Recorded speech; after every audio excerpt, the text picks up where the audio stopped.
The ballot boxes are spilling open and the tallies have begun, all in preparation for what is set to be an extremely tight race. Last night's much anticipated exit poll put Fianna Fáil, Fine Gael and Sinn Féin neck in neck.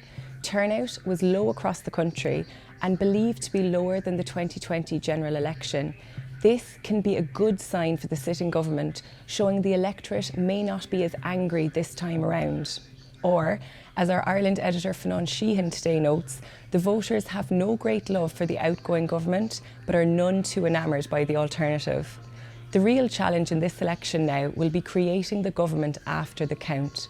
Fine Gael and Fianna Fáil are on course to return to power, but will need the support of at least one other party. But first, let's concentrate on the ballot boxes. Tallies will give us a good idea of the state of the parties this morning, and we can expect to get the first count results later this afternoon. Stay tuned for our live Irish Independent election coverage.